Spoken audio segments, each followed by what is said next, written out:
ಹರೇ ಕೃಷ್ಣ. ನನ್ನ ಹೆಸರು ಜಯಲಕ್ಷ್ಮಿ. ನಾನು ಇವತ್ತಿನಿಂದ ಪಾರ್ಟ್ 1 ಪಾರ್ಟ್ 2 ಅಂತ ಹೇಳಿ ಕೆಲವು ವಿಶೇಷವಾದಂತಹ ಶಿವಪುರಾಣಕ್ಕೆ ಸಂಬಂಧಪಟ್ಟಂತಹ ಹಾಗೂ ಕಾಶಿ ಕ್ಷೇತ್ರಕ್ಕೆ ಸಂಬಂಧಪಟ್ಟಂತಹ ಯಾತ್ರಾ ಮಹಿಮೆಯನ್ನು ಹೇಳ್ತಾ ಆ ಕಾಶಿ ಕ್ಷೇತ್ರದಲ್ಲಿರುವಂತಹ ಎಲ್ಲ ದೇವಾಲಯಗಳ ಕೆಲವು ಮಾಹಿತಿಯನ್ನು ಕೊಡ್ತಾ ಅದರೊಟ್ಟಿಗೆ ಕೆಲವು ವಿಡಿಯೋಗಳನ್ನು ಕೂಡ ಹಾಕ್ತಾ ನಿಮಗೆ ನೀವಿರುವಲ್ಲಿ ಜಾಗೆಗೆ ಮಾಹಿತಿಯನ್ನು ತಲುಪಿಸ್ತಾ ಇದ್ದೀನಿ. ಹಾಗಾಗಿ ಇಂದಿನಿಂದ ವಿಶೇಷವಾದಂಥ ಎಲ್ಲ ಎಪಿಸೋಡ್ಗಳನ್ನು ನೀವು ಕೇಳ್ತಾ ಬನ್ನಿ. ಮೊದಲು ಕಾಶಿ ಅಂದರೆ ಏನು?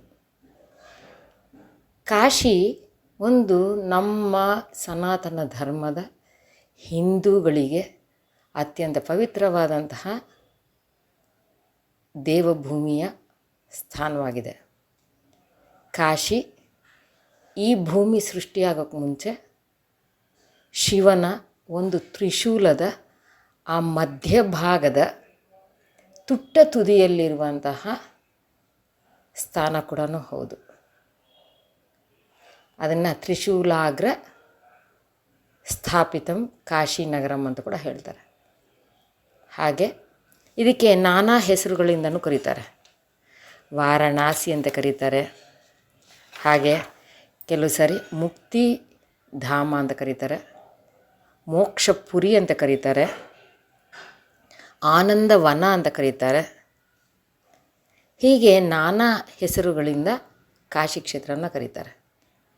ವಾರಾಣಸಿ ಆ್ಯಕ್ಚುಲಿ ಅದು ವಾರಣಸಿ ಅಂತ. ವರ್ಣ ಮತ್ತು ಹಸಿ ಎಂಬ ಎರಡು ನದಿಗಳ ಸಂಗಮದಿಂದ ಅದರ ಮಧ್ಯದಲ್ಲಿರುವಂತಹ ನಗರವೇ ಕಾಶಿ ಕ್ಷೇತ್ರ. ಅಂದರೆ ಒಂದು ಕಡೆಯಿಂದ ವರ್ಣ ಅನ್ನೋ ಒಂದು ನದಿ, ಇನ್ನೊಂದು ಕಡೆಯಿಂದ ಹಸಿ ಅನ್ನೋ ಒಂದು ನದಿ ಹರಿದು ಬಂದು ಮಧ್ಯದಲ್ಲಿ ಕಾಶಿ ನಗರ ಸ್ಥಾಪಿತವಾಗಿದೆ. ಕಾಶಿಗೆ ಯಾಕೆ ಹೆಸರು ಬಂತು ಅಂದರೆ ಕಾಶ್ರು ಎನ್ನೋ ಒಂದು ಮೂಲ ಧಾತುವಿನ ಪದದಿಂದ ಕಾಶಿ ಅನ್ನೋ ಹೆಸರು ಬಂದಿದೆ. ಇದಕ್ಕೆ ಜ್ಞಾನದ ಬೆಳಕು ನೀಡುವ ಸ್ಥಳ ಅಂತ ಕೂಡ ಕರೀತಾರೆ.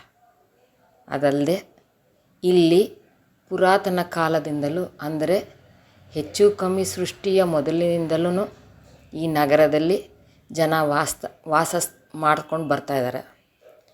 ನಮಗೆ ವಿಷ್ಣು ಸಹಸ್ರನಾಮದಲ್ಲಿ ಬರೆಯುವಂತಹ ಸುಮೀರ ಅನ್ನೋ ಪದ ಅಂದರೆ ಒಬ್ಬ ವ್ಯಕ್ತಿ ತಾನೂ ಕೂಡ ತನ್ನ ಮನಸ್ಸಿಗೆ ಆನಂದ ಸಿಗಬೇಕು ಅಂತ ಹೇಳಿ ಹುಡುಕ್ತಾ ಈ ನಗರಕ್ಕೆ ಬಂದ ಅಂತ ಹೇಳ್ತಾರೆ. ಆತನ ಈ ಊರಿಗೆ ಬಂದಾಗಲೇ ಕಾಶಿ ತುಂಬ ದೊಡ್ಡ ಹೆಸರನ್ನು ಮಾಡಿತ್ತು.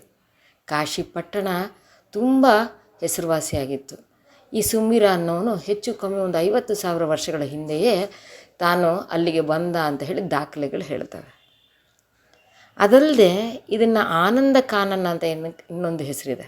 ಕಾರಣ ಇಲ್ಲಿ ಎಂಥ ವ್ಯಕ್ತಿಯಾದರೂ ಸರಿಯೇ ಹೋದಾಗ ಭಗವಂತನಿಗೆ ತನ್ನನ್ನು ತಾನೇ ಸಮರ್ಪಣೆ ಮಾಡಿಕೊಂಡಾಗ ಎಲ್ಲಿಲ್ಲದ ಆನಂದ, ಯಾರೂ ಕೊಡಲಾಗದಂತಹಷ್ಟು ಆನಂದ ಇಲ್ಲಿ ಸಿಗುತ್ತೆ ಅಂತ ಹೇಳಿ ಇದನ್ನು ಆನಂದ ಕಾನನ ಅಂತ ಕೂಡ ಕರೀತಾರೆ. ಮೋಕ್ಷಪುರಿ ಅಂತ ಕರೀತಾರೆ.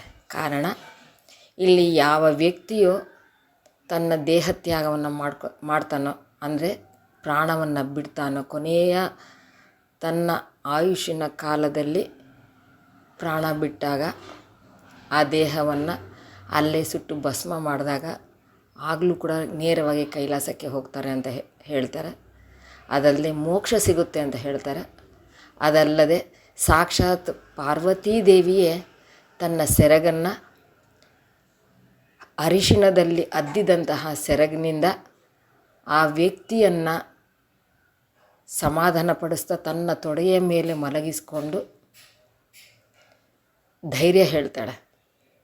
ಅದಲ್ಲದೆ ಆ ಆತ್ಮಕ್ಕೆ ಅಂದರೆ ಯಾರು ಆ ಜೀವವನ್ನು ಬಿಟ್ಟಿರ್ತಾರೆ ಆ ಕ್ಷಣದಲ್ಲಿ ಗಣೇಶನೇ ಸ್ವತಃ ಬಂದು ತನ್ನ ಸೊಂಡಿಲಿನಿಂದ ಗಂಗೆಯ ನೀರನ್ನು ಪ್ರೋಕ್ಷಣೆ ಮಾಡ್ತಾನೆ.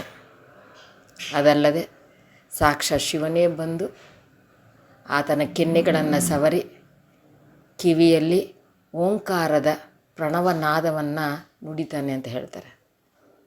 ಅದು ಅಲ್ಲದೆ ಗಂಗಾದೇವಿಯ ಸ್ವತಃ ತಾನು ರೂಪವನ್ನು ತಾಳಿ ಒಂದು ತಾವರೆ ಎಲೆಯನ್ನು ನೀರಿನಲ್ಲಿ ಅದ್ದಿ ಆ ವ್ಯಕ್ತಿಯಾಗೆ ಗಾಳಿ ಬೀಸ್ತಾಳೆ ಅಂತ ಹೇಳಿ ಪುರಾಣಗಳು ಸ್ಪಷ್ಟವಾಗಿ ಹೇಳ್ತವೆ. ಹಾಗಾಗಿ ಕಾಶಿಗೆ ತುಂಬ ಜನ ಆ ನಂಬಿಕೆ, ಆ ಸನಾತನ ಧರ್ಮದಿಂದಾಗಿ ಇಲ್ಲಿ ಬಂದು ತಮ್ಮ ಕೊನೆಯ ದಿನಗಳನ್ನು ಕಳೀಬೇಕು ಅಂತ ಇಲ್ಲಿಗೆ ಬರ್ತಾರೆ. ಇದಕ್ಕೆ ಮತ್ತೊಂದು ಹೆಸರಿದೆ, ಅದುವೇ ಅವಿಮುಕ್ತೇಶ್ವರ ದೇವಾಲಯ ಅಂತ ಕೂಡ ಕರೀತಾರೆ. ಅಂದರೆ ಕೊನೆ ಇಲ್ಲದಂತಹ ಎಂಡ್ಲೆಸ್ ಆದಂತಹ ನಮ್ಮ ಬೇಡಿಕೆಗಳನ್ನು, ನಮ್ಮ ಇಷ್ಟಗಳನ್ನು ಪೂರೈಸುವಂತಹ ಶಿವನು ಇಲ್ಲಿ ವಾಸ ಮಾಡಿದ್ದಾನೆ ಅಂತ ಹೇಳ್ತಾರೆ. ತರಣೋಪಾಯ ಅಂತ ಕೂಡ ಈ ನಗರಕ್ಕೆ ಕರೀತಾರೆ. ತರಣ ಪ್ಲಸ್ ಉಪಾಯ, ತರುಣೋಪಾಯ, ತರುಣ ಪ್ಲಸ್ ಉಪಾಯ ಅಲ್ಲ, ತರಣ ಪ್ಲಸ್ ಉಪಾಯ. ಅಂದರೆ ನಮ್ಮ ಕಷ್ಟಗಳನ್ನು ತಕ್ಷಣವೇ ತೊಡೆದು ಹಾಕಿ ಸಮಸ್ಯೆಗಳಿಗೆ ತೆರೆ ಎಳೆದು ಮೋಕ್ಷವನ್ನು ಕೊಡುವಂತಹ ನಗರಿ ಅಂತ ಹೇಳಿ ಇದನ್ನು ತರಣೋಪಾಯ ಅಂತ ಕೂಡ ಕರೀತಾರೆ. ಹಾಗಾಗಿ ಇದನ್ನು ಮತ್ತೊಂದು ಹೆಸರು ಮಹಾಸ್ಮಶಾನ ಅಂತ ಕೂಡ ಕರೀತಾರೆ. ಏಕೆಂದರೆ ಇಲ್ಲಿ ನಿರಂತರವಾಗಿ 24/7 × 365 ಸದಾ ಯಾರಾದರೊಬ್ಬರು ತಮ್ಮ ದೇಹದನ್ನು ಅಲ್ಲಿ ಅಂತ್ಯಕ್ರಿಯೆ ನಡೀತಾ ಇರುತ್ತೆ, ಇಲ್ಲ ಕಾಶಿಯ ಪುಣ್ಯ ನದಿ ಗಂಗೆಯಲ್ಲಿ ಅಸ್ಥಿಗಳನ್ನು ಭಸ್ಮವನ್ನು ತೊಗೊಂಡು ಬಂದು ಹಾಕ್ತಿರ್ತಾರೆ. ನಿರಂತರವಾಗಿ ಸಾವಿರಾರು ಕೋಟ್ಯಾಂತರ ವರ್ಷಗಳಿಂದ ನಡೀತಾನೆ ಬಂದಿದೆ ಇದು. ಹಾಗಾಗಿ ಅನೇಕ ಹೆಸರುಗಳಿಂದ ಕರೆಯಲ್ಪಡುವ ಈ ಕಾಶಿ ಕ್ಷೇತ್ರಕ್ಕೆ ಒಂದು ದೊಡ್ಡ ಮಹತ್ವದ ಕಥೆಗಳು, ಅನೇಕ ಕಥೆಗಳು ಇದಕ್ಕೆ ಸಂಬಂಧಪಟ್ಟಿದೆ. ಹಾಗಾಗಿ ಇಲ್ಲಿ ನಾವು ನೋಡುವಂತಹ ಪ್ರತಿ ಬೀದಿಯಲ್ಲಿಯೂ ಕಾಣುವಂತಹ ಲಿಂಗಗಳೇ ಆಗಲಿ, ವಿಗ್ರಹಗಳಾಗಲಿ, ಗಣೇಶ ಆಗಲಿ, ಸ್ಕಂದನಾಗಲಿ, ತಾಯಿ ಜಗದೀಶ್ವರಿಯ ವಿಗ್ರಹವಾಗಲಿ, ಇದು ಪ್ರತಿಯೊಂದು ಕೂಡ ಇಲ್ಲಿಗೆ ಒಂದೊಂದು ಕಥೆಯನ್ನು ಹೇಳುತ್ತೆ. ಹಾಗಾಗಿ ತಾವುಗಳೆಲ್ಲರೂ ಕೂಡ ನಾನು ಹಾಕುವಂತಹ ಪ್ರತಿ ವಿಡಿಯೋ ಮತ್ತು ಫೋಟೋಗಳನ್ನು ನೋಡಿ ಬರೋಕ್ಕಾಗದೇ ಇರೋರು ಖಂಡಿತವಾಗ್ಲೂ ಈ ಕಥೆಗಳನ್ನಾದರೂ ಕೇಳಿ ಕನಿಷ್ಠ ತಮ್ಮ ಜೀವಿತದ ಸಾಫಲ್ಯವನ್ನು ಕಳ್ಕೊಳ್ಳೋಣ. ಏಕೆಂದರೆ ಇದು ಕಲಿಯುಗದಲ್ಲಿ ಎಲ್ಲವನ್ನು ಮಾಡಲಿಕ್ಕೆ ಸಾಧ್ಯ ಇಲ್ಲ. ಕಾರಣ ಕಲಿ ಅದಕ್ಕೆ ಅಡ್ಡ ಮಾಡ್ತಿರ್ತಾನೆ. ಹಾಗಾಗಿ ಕನಿಷ್ಠ ನಮ್ಮ ಪುರಾಣಗಳನ್ನಾದರೂ ಕೂಡ ಶ್ರವಣ ಮಾಡಿ, ಅದನ್ನು ಸ್ಮರಣ ಮಾಡಿ, ಮನನ ಮಾಡಿ, ನಮ್ಮ ಜೀವಿತವನ್ನು ಫಲದಾಯಕವಾಗಿ ಮಾಡಿಕೊಳ್ಬೇಕು ಅಂತ ಹೇಳಿ ಈ ಕಥೆಗಳನ್ನು ಪಾರ್ಟ್ ಅಂದರೆ 10 ಮಿನಿಟ್ಸ್ನಲ್ಲಿ ನಾನು ಹಾಕ್ತಾ ಹೋಗ್ತೀನಿ. ಹರೇ ಕೃಷ್ಣ.